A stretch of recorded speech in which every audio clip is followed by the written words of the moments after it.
जी sir जैसे next question, इसके बाद क्वेश्चन नंबर जो 13 है, तो जी। उसमें जैसे बोला है कि पॉजिटिव इंटीजर फैक्टर्स निकालना है जो सर, सो हम्म। डायरेक्ट इसको सर जब एग्जाम में करेंगे सब्जेक्टिव रहेगा, तो इसमें क्या कुछ स्टेटमेंट भी लिखना पड़ेगा कि direct fundamental theorem of arithmetic लगा के करेंगे? हाँ, यही जो ये बचपन में करते थे ना, हम एलसीएम निकालते हैं जिस तरीके से, कि 2 से डिवाइड किए तो 1 1 5 5, यही आएगा ना।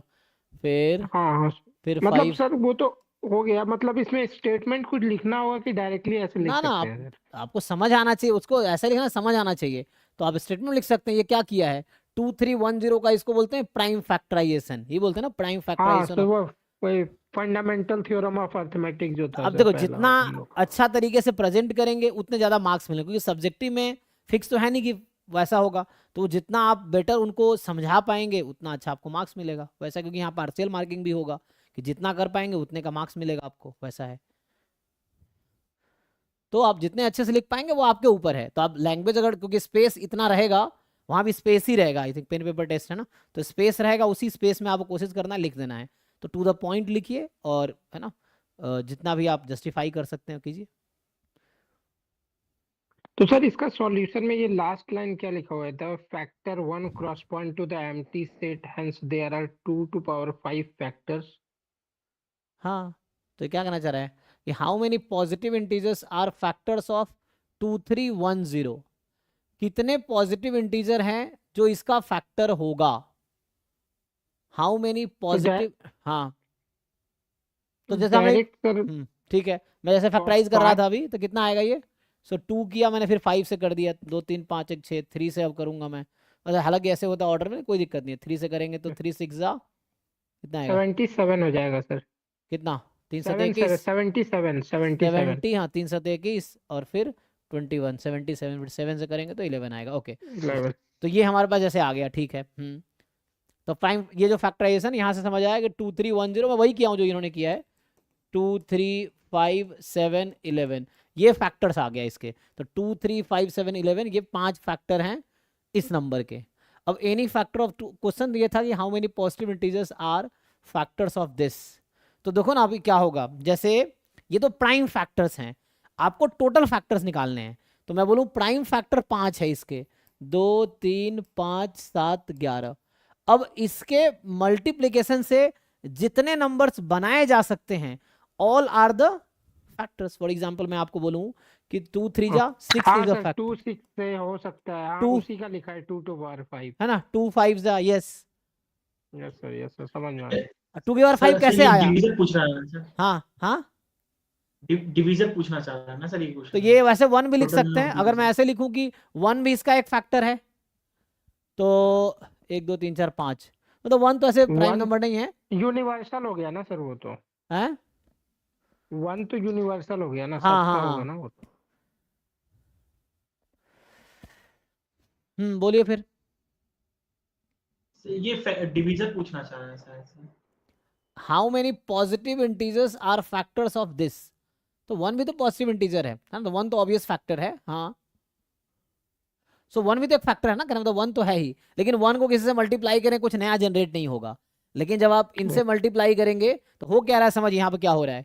यू हैव 5, 1 के अलावा 1 को किससे मल्टीप्लाई करेंगे वही आएगा। तो एक नंबर 1 तो है ही, प्लस ये 1, देखो मैं 1 को कंसीडर कर रहा हूँ, 1 इज द 1 फैक्टर। 5 तो ये खुद है, तो 5 में से आप कोई भी एक चूज कर लो, 5C1। तो 5C1 का मतलब हो गया इंडिविजुअली कोई एक नंबर ले सकते हैं। 2 is a factor, 3 is a factor, 5 7 11, ये 5 है, yes 5C1 sir. Factor. Taking 2 eight a time, तो इस 5 में से कोई भी 2 चूज कर लो। 5 जैसे 2 3 तो 6 एक फैक्टर हुआ, 2 5 10 एक फैक्टर हुआ, 10। 2 7 14 फैक्टर हुआ एक, 2 11 22 एक फैक्टर हुआ। So multiplying 2 number at a time, ये हो जाएगा। Then multiplying 3 at a time, multiplying 4 at a time, and multiplying all 5 at a time. और इन सबका सम कितना होता है, 1 था 5C0, है ना। तो ये आपको याद होगा, ये 2 की पावर 5 हो जाएगा, यही है।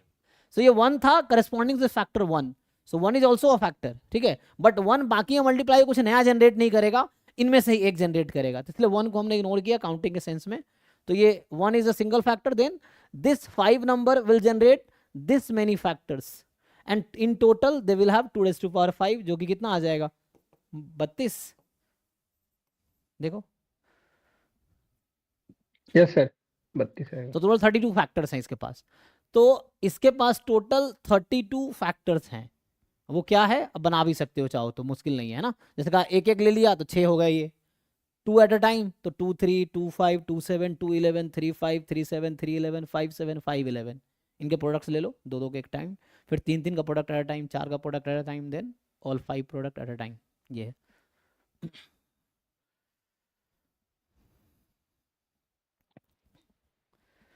ओके जी, देख लीजिए। और सर हम्म ये सूडो कोड वाला क्वेश्चन सब सर नहीं हो रहा है, उसके लिए क्या करना होगा? थोड़े से आपको बेसिक प्रोग्रामिंग सीखना पड़ेगा। तो बेसिक प्रोग्रामिंग के लिए आजकल ऑनलाइन बहुत सारे हेल्प अवेलेबल, बहुत सारे वेबसाइट्स हैं, है ना। तो थोड़े से बेसिक्स आप एल्गोरिथम सीखो, जैसे ग्रीक्स फॉर ग्रीक्स है, या ऐसे बहुत सारे वेबसाइट्स हैं जो आपको प्रोग्रामिंग बेसिक फंडामेंटल सिखाएगा।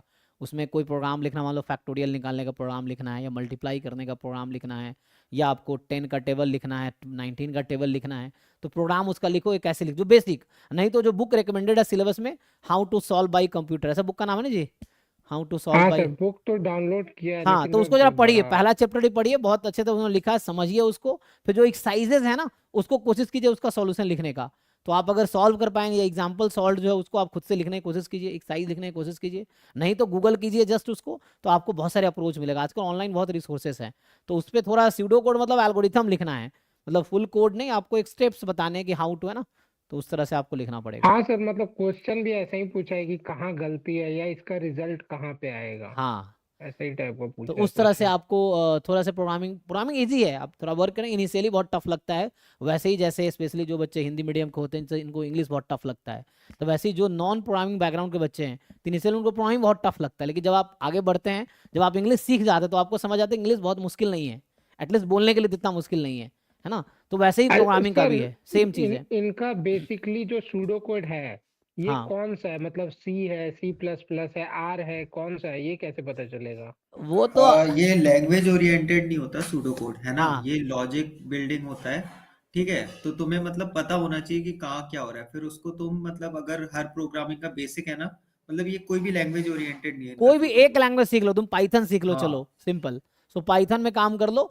देखो एल्गोरिथम्स, हर प्रोग्रामिंग लैंग्वेज के पीछे एल्गोरिथम कॉमन है, सिंटेक्स अलग अलग है, तो वैसा कोई सिंटेक्स का बहुत ज्यादा हार्ड टू फास्ट रूल नहीं है, ठीक है ना। सो आपको बस एक एल्गोरिथम ढंग से पता होना चाहिए। स्यूडो कोड में एल्गोरिथम लिखना होता है, स्टेप्स लिखने होते हैं। स्यूडो कोड में बहुत ज्यादा प्रोग्रामिंग का पर्टिकुलर कीवर्ड, मतलब कीवर्ड इंपॉर्टेंट नहीं, या सिंटेक्स इंपॉर्टेंट नहीं है कि आप किस प्रोग्रामिंग लैंग्वेज का आप सिंटेक्स यूज कर रहे हो।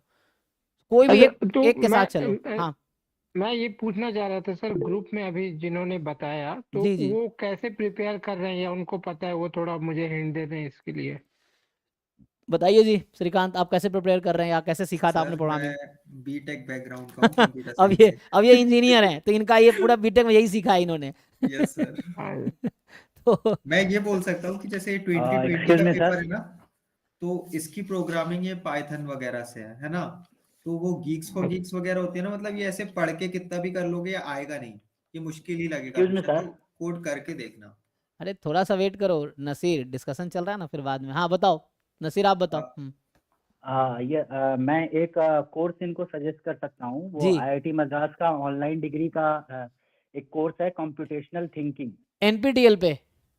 नहीं, आईआईटी मद्रास ऑनलाइन कोर्स कराती है अच्छा, डेटा साइंस में। उसका हाँ, इनको यूट्यूब पे फ्री में मिल जाएगा। उसका नाम है कंप्यूटेशनल थिंकिंग कम कोर्स।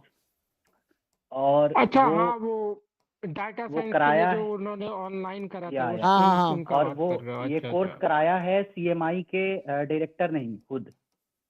अच्छा अच्छा, अच्छा अच्छा। ओके ठीक है फिर तो। तो आप ये रेफर कर सकते हो। देखिए, हाँ इसमें आप देखिए ओके थैंक यू। इसको यूट्यूब पे सर्च कीजिए, आपको मिल जाएगा ऑनलाइन, या जो भी ऑनलाइन कंटेंट है उनका, तो गूगल करो मिल जाएगा ना। तो ये मद्रास डेटा साइंस कोर्स है, उसमें करा रखा है। देखो प्रोग्रामिंग करने से ही आएगा, ये बिल्कुल वैसे ही है जैसे तुम वीडियो देखोगे। जैसे भाई साइकिल कोई वीडियो देख के नहीं चलाना सीख सकता, बाइक या कार कोई वीडियो देख के नहीं चलाना सीख सकता, जब तक उतरोगे नहीं मैदान में तब तक चलाना नहीं आएगा। तो प्रोग्रामिंग देख के तुम्हें समझ आएगा हो क्या रहा है, लेकिन तुम्हें कितना आएगा वो तुम्हें करने के बाद समझ आएगा। तुम कोड लिखोगे, एल्गोरिथम लिखोगे, तब एक्चुअली समझ आएगा कि तुम्हें कितना आ रहा है। ये चीज़ है। क्योंकि ये सब हैंड्स ऑन प्रैक्टिस पे है, कि कितना आपको आ रहा है, प्रैक्टिस करने के बाद समझ आएगा आपको। ठीक है, देख के नहीं चलाना आ सकता ना, जैसे ड्राइविंग में चीज़ें, वैसे कुछ चीज़ें हैं जो आप खुद से जब एक्सपीरियंस करोगे तभी समझ आएगी। प्रोग्रामिंग भी उनमें से एक चीज़ है। जी स्टैंडर्ड प्रोबेबिलिटी डिस्ट्रीब्यूशन के लिए कौन सा क्लासेस देखना है? तो आप अगर जैम के लेक्चर्स मैंने इंपोर्ट करवाए होंगे तो उसमें आप जाएंगे कि आप प्रोबेबिलिटी एक टॉपिक स्टार्ट किया होगा मैंने, प्रोबेबिलिटी स्टैंडर्ड प्रोबेबिलिटी डिस्ट्रीब्यूशन नाम से। अब आगे जाइए, लेक्चर नंबर अगर आप पूछ रहे हैं तो वो जो हमारा नंबर टीम का है उस पर पूछिए, वो बता देंगे आपको। इस नंबर पे आप टेक्स्ट कीजिए जो है ना, तो ये आपको बता दें किस लेक्चर में है। जो एकलव्य 1 का आप लोग लेक्चर देख रहे होंगे ना, तो उसमें जैसे सिलेबस प्रोबेबिलिटी में वो है प्रोबेबिलिटी, फिर क्या है रैंडम वेरिएबल, फिर यूनिवेरिएट डिस्ट्रीब्यूशन, फिर स्टैंडर्ड यूनिवेरिएट डिस्ट्रीब्यूशन, तो उसके बाद आएगा। इस ऑर्डर में लेक्चर्स हैं। पहले कुछ लेक्चर मान लो अप्रॉक्स 10-12 लेक्चर होंगे प्रोबेबिलिटी के, फिर 10-15 लेक्चर होंगे रैंडम वेरिएबल के, उसके बाद स्टैंडर्ड, उसके बाद यूनिवेरिएट डिस्ट्रीब्यूशन होगा, फिर स्टैंडर्ड यूनिवेरिएट डिस्ट्रीब्यूशन होगा, इस ऑर्डर में जैम का सिलेबस के साथ, ठीक है ना। तो आप स्टैंडर्ड प्रोबेबिलिटी डिस्ट्रीब्यूशन की बात कर रहे हैं तो उस ऑर्डर में आप देखिए एकलव्य में आगे जाके मिलेगा। मे बी अगर स्टैटिस्टिक्स वाले लेक्चर सिर्फ अगर देखेंगे तो स्टैटिस्टिक्स मुझे लगता है 30-40 लेक्चर में जाके मिलेगा आपको, ठीक है ना। ठीक है जी, अनुभव क्या नाम था इनका? हाँ अनुभव जी।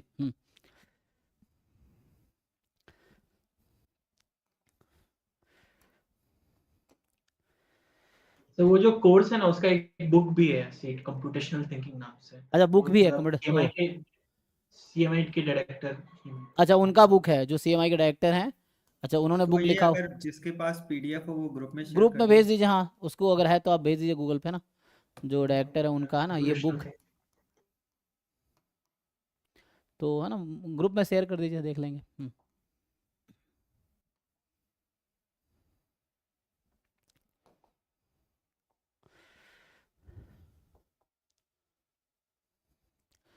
ठीक है जी, वापस आते हैं। तो 18-19 हो गया, देखो बताओ।